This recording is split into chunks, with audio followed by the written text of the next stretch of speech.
வணக்கம் நண்பர்களே. மகாபாரத கதைகள் தொடரின் 17ஆம் பகுதியில் இன்று நாம் கர்ணனின் வாழ்க்கையை ஆரம்பத்திலிருந்தே பின்தொடரும் சாபங்களைப் பற்றி அறியப் போகிறோம். அம்பாவின் கழுவறையில் பிறந்த நொடியிலிருந்தே விதியின் சக்கரம் அவரை சோதித்தது.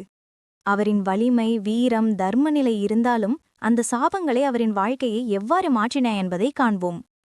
இந்த சுவாரஸ்யமான பகுதியை கடைசி வரை பாருங்கள். மகாபாரதம் தொடரின் இந்த பகுதியில் குறிப்பிடத்தக்க வகையில் நிகழ்ந்த கர்ணனின் பிறப்பிலிருந்து தொடரும் நாம் புகழுக்கு ஏன்மும் கர்ணன் அபாரமான திறமையை அடைவதுடன் இரட்டை சாபங்களின் கண்ணியில் சிக்குவதையும் பார்க்க இருக்கிறோம். சிறுமியாக இருந்தபோது குந்தி ஒருமுறை தனது பணிவிடைகளால் துர்வாச முனிவரின் மனதை மகிழச் செய்திருந்தாள். அதை பாராட்டும் விதமாக எந்த கடவுளை வேண்டுமானாலும் அழிக்கக்கூடிய ஒரு மந்திரத்தை உபதேசித்தார். ஒருநாள் இந்த மந்திரத்தை பரிசோதித்து பார்க்க நினைத்தாள் குந்தி. வெளியே சென்ற குந்தியின் கண்களில் சூரியன் அற்புதமாக உதயமாகும் காட்சி தோன்றியது. சற்றும் தாமதிக்காமல், சூரிய கடவுள் எனக்கு வேண்டும் என்றாள். சூரிய கடவுள் வந்தார். குந்தி கர்ப்பவதியானாள். குழந்தையும் பிறந்தது. கர்ணன் என்று அழைக்கப்பட்ட அந்த குழந்தையின் பிறப்பே அசாதாரணமான ஒன்று. விதியின் குழந்தையாகவே கர்ணனின் பிறப்பை இருந்தது. பச்சிலம் குழந்தையாக இருந்தபோதிலும் அப்போதே காதுகளில் குண்டலமும் மார்பு பகுதியை சுற்றிலும் இயற்கையான கவசம் போன்ற அமைப்பும் கர்ணனுக்கு இருந்தது. பார்ப்பதற்கே அற்புதமாக இருந்தான். பேரன்புடன் குழந்தையை வளர்த்தாள் ராதா. தான் ஒரு தேரோட்டியாக இருந்ததால் கர்ணனுக்கும் தேரோட்ட கற்றுத்தர விரும்பினார் அதிரதன். ஆனால் கர்ணன் வில்வத்தை வீரனாக வேண்டும் என்று தகித்துக் கொண்டிருந்தான். அன்றைய காலகட்டத்தில் ஷத்திரியர்களுக்கும் போர் தொழில் செய்பவர்களுக்கும் மட்டுமே போர் பயிற்சியும் ஆயுத பயிற்சியும் பெற தகுதியிருந்தது. அரசனின் அதிகாலத்தை பாதுகாக்க இது ஒரு எளிமையான வழி. எல்லோரும் ஆயுதங்களை பயன்படுத்த அறிந்திருந்தால் அவற்றின் பயன்பாட்டில் கட்டுப்பாடே இல்லாத நிலை ஏற்பட்டுவிடும். ஷத்திரியனாக இல்லை என்ற காரணத்தினால் கர்ணனை எந்த ஆசிரியரும் ஏற்றுக்கொள்ளவில்லை. புறக்கணித்த துரோணர். அப்போது அந்த பகுதியிலேயே பெயர் பெற்ற வீரர்களில் ஒருவராக பரசுராமர் திகழ்ந்து வந்தார். அவரே துரோணரின் ஆசிரியர். தனது அஸ்திரங்களை துரோணரிடம் வழங்கும் முன் எந்த ஷத்திரியனுக்கும் இந்த சக்தி வாய்ந்த ஆயுதங்களைப் பற்றி கற்றுத்தரக்கூடாது என்ற நிபந்தனையும் விதித்தார். சத்தியம் செய்த துரோணர் நேராக ஹஸ்தினாபுரம் சென்று இந்த ஆயுதங்களை எப்படி பயன்படுத்துவது என்பதை ஷத்திரியர்களுக்கு கற்றுத்தரும் அரச பதவியை பெற்றுக்கொண்டார். இதுதான் துரோணரின் குணம். உயர்வு அடைய விருப்பமுள்ளவர், கொள்கைப்படி வாழ்பவர், ஆனால் நேர்மையில்லாதவர். எல்லா தர்மமும் சாஸ்திரமும் நீதிநெறிகளும் வேதங்களும் அறிந்தவர், ஆனால் கொஞ்சம் கூட மன உறுத்தலே இல்லாதவர். பெரும் ஆசிரியர், ஆனால் குறுக்கு புத்தியும் பேராசையும் கொண்ட மனிதன். துரோணரின் கீழ் பயிற்சி துவங்கியது. கூடவே பாண்டவர்களுக்கும் கௌரவர்களுக்குமான போட்டியும். சில ஆண்டுகள் தொடர்ந்த பயிற்சியில் அனைவருமே பெரும் வீரர்களாக வளர்ந்தனர். ஈட்டியை கையாளுவதில் யுதிஷ்டிரன் அனைவரிலும் மிகச்சிறந்தவனாக விளங்கினான். தண்டையாயுதத்தில் பீமனும் துரியோதனனும் சரிநிகர் சமமாக விளங்கினார்கள். தங்களுக்குள் மோதும் போதெல்லாம் யாருக்குமே வெற்றி கிடைக்காமல் ஒருவரை ஒருவர் வெல்ல முடியாமல் இருவரும் சோர்ந்து விழுந்தனர். வில்வித்தையில் அர்ஜுனன் தனித்து நின்றான். வாழ்வித்தையிலும் குதிரையேற்றத்திலும் நகுலனும் சகாதேவனும் ஆதிக்கம் செலுத்தினார்கள். தேர்பாகன் மகனின் ஏமாற்றம். சிறந்த வில்லாளியாக வேண்டும் என்று விரும்பிய கர்ணன் துரோணரிடம் சென்றான்.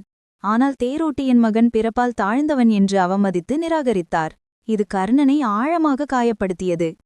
தொடர்ந்த பாரபட்சமும் சந்தித்த அவமானங்களும் நேர்மையான வெளிப்படையான மனிதனாக இருந்த கர்ணனை மட்டமானவனாக மாற்றின. தேரோட்டியின் மகன் என்று யார் அழைத்தாலும் அந்த வார்த்தையை கேட்டாலே கர்ணனின் உண்மையான இயல்பு அதற்கு நேர்மாறான எந்த நிலைக்கும் கீழே இறங்கியது.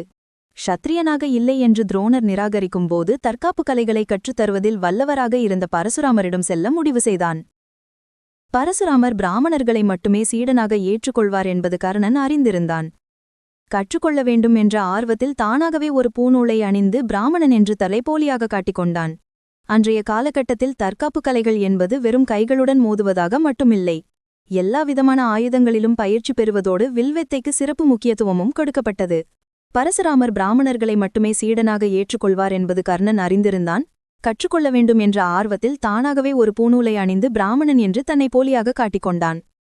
சீடனாக ஏற்றுக்கொண்ட பரசுராமர் தான் அறிந்த எல்லாவற்றையும் கற்றுத்தந்தார். கர்ணன் அசாத்திய வேகத்தில் கற்றான். வேறு எந்த சீடனிடமும் இந்தளவுக்கு இயல்பான திறமையும் ஆற்றலும் அவர் கண்டதில்லை. கர்ணனின் திறமையில் பரசுராமர் பெரிதும் மனம் மகிழ்ந்தார். பரசுராமர் ஏற்கனவே தனது முதுமை பருவத்திலிருந்த சமயம் அது. ஒருநாள் இருவரும் காட்டில் பயிற்சி மேற்கொண்டிருந்தபோது பரசுராமர் சோர்வாகவும் மயக்கமாகவும் உணர்ந்தார். கர்ணனிடம் தாம் சற்று கீழே படுக்க வேண்டும் என்றார். பரசுராமர் தனது மடிமீது தலை வைத்துக் கொள்ள ஏதுவாக கர்ணனும் தரையில் அமர்ந்தான். பரசுராமர் அப்படியே கண்ணயர்ந்தார். கர்ணனின் மடிமீது ஊழ்ந்தேறிய ரத்தமுறிஞ்சும் பூச்சி ஒன்று கர்ணனின் தொடையை கடித்து ரத்தமுறிஞ்ச துவங்கியது. ரத்தம் வடிந்து கடும் வேதனையை கொடுத்தாலும் தன் குருவின் தூக்கத்திற்கு இடையூறு ஏற்படனாவாதபடி அந்த பூச்சியை அகற்ற முடியாத நிலையில் கர்ணன் இருந்தான்.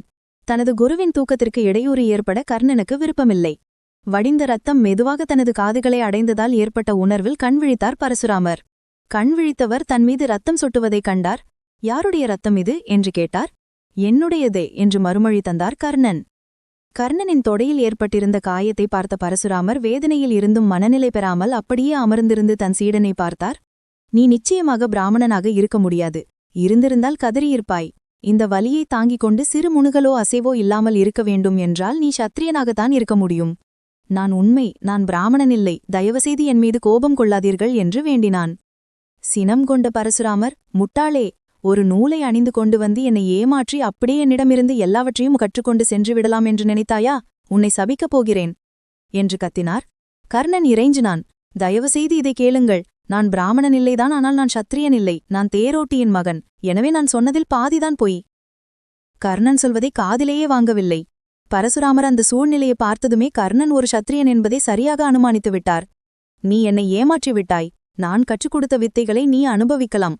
ஆனால் தக்க சமயத்தில் உண்மையிலேயே உனக்கு தேவைப்படும்போது இதை பயன்படுத்த தேவையான மந்திரத்தை நீ மறந்து விடுவாய். அதுவே உனக்கு முடிவை தரும் என்றார். காலில் விழுந்து கதறினார் கர்ணன். தயவுசெய்து இப்படி செய்துவிடாதீர்கள். நான் சத்திரியனில்லை. உங்களை ஏமாற்றும் நோக்கமே எனக்கு இல்லை. கற்றுக்கொள்ள வேண்டும் என்ற பரிதவிப்பில் எனக்கு யாருமே கற்றுத்தர விரும்பவில்லை. சத்திரியன் அல்லாத ஒருவனை கற்றுக்கொள்ள அனுமதிப்பவர் நீங்கள் ஒருவர்தான். சற்றே கோபம் குறைந்த பரசுராமர், ஆனாலும் நீ பொய் பேசிவிட்டாய். உன் சூழ்நிலையை நீ என்னிடம் விளக்கியிருக்க வேண்டும். என்னிடம் வாதம் செய்திருக்க வேண்டும். ஆனால் நீ என்னிடம் பொய் பேசியிருக்க கூடாது. என்னால் சாபத்தை திரும்ப பெற முடியாது. ஆனால் உனது ஏக்கம் வில்வித்தையிலோ ராஜ்யத்திலோ அதிகாரத்திற்கோ இல்லை. உனது ஏக்கம் புகழுக்காக மட்டுமே என்பதை என்னால் பார்க்க முடிகிறது. அதை நீ அடைவாய். மக்கள் எப்போதும் உன்னை புகழ்பெற்ற வீரனாக நினைவில் வைத்திருப்பார்கள். ஆனால் உனக்கு என அதிகாரமோ ராஜ்யமோ இருக்காது. மாபெரும் வில்லாளியாகவும் நீ அறியப்பட மாட்டாய். ஆனால் உனது புகழ் எப்போதும் நிலைத்திருக்கும். இதற்காகத்தானே நீ ஏங்குகிறாய்? சாபம் பெற்ற கர்ணன் கால் போன போக்கில் திரிந்தான். தான் விரும்பிய பயிற்சி கிடைத்ததே என்ற உவகை இருந்தாலும் தனது திறமை நிறைவை தந்தாலும் அதை எங்கே வெளிக்காட்டுவது? போராக இருந்தாலும் போட்டியாக இருந்தாலும் சத்திரியனாக இருந்தால் தானே கலந்து கொள்ளவே முடியும். கண்ணை கட்டிக்கொண்டு இலக்கை துல்லியமாக அம்பை எய்து வீழ்த்தும் திறமை இருந்தாலும் அதை வெளிக்காட்ட முடியாமல் தவித்தான். புகழுக்கு ஏங்கிய கர்ணனுக்கு அது மறுக்கப்பட்டது. மனம் சோர்ந்து தென்கிழக்கு திசையாக நடந்த கர்ணன் இன்றைய ஒடிஷா மாநிலத்தின் கோனார்க் அருகே உள்ள கடற்கரையை அடைந்து ஓரிடத்தில் அமர்ந்தான். சூரியனின் அருளை சிறப்பாக உள்வாங்கிக் கொள்ள ஏதுவான பகுதி அது. இரட்டை சாபம். தனது தவத்தை துவங்கிய கர்ணன் நாட்கணக்கில் தொடர்ந்து தியானத்தில் அமர்ந்திருந்தான். சாப்பிடுவதற்கு எதுவுமில்லை. ஆனாலும் தொடர்ந்து தியானம் செய்தான். பசி அதிகமாகும்போது கடற்கரையில் ஊழ்ந்த சில நண்டுகளை பிடித்து உண்ணத் துவங்கினான்.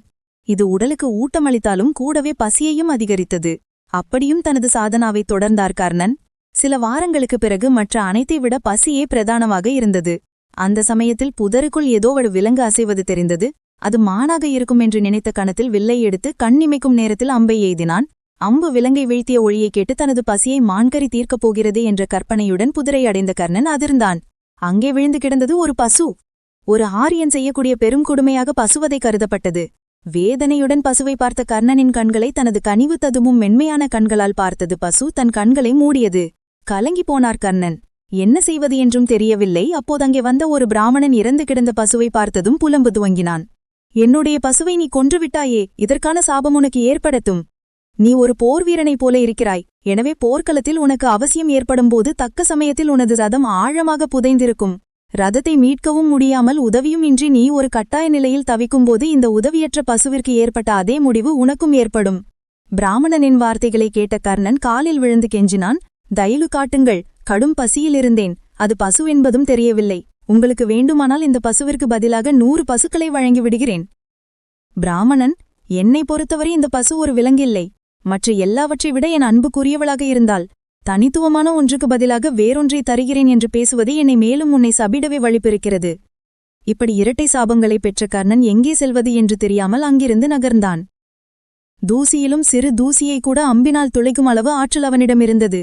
ஆனால் என்ன பயன்? சத்திரியனாக இல்லையே. போர்க்களம் ஒருபுறம் இருக்கட்டும், இந்த போட்டியிலும் கலந்து கொள்ளவே யாரும் அனுமதிக்கவில்லையே. எந்த இலக்கும் இன்றி மனம் போனபடி தொடர்ந்து நடந்தான் கர்ணன். இதுவே பிறந்ததிலிருந்து கர்ணனை துரத்திக் கொண்டிருந்த சாபங்களின் கதை.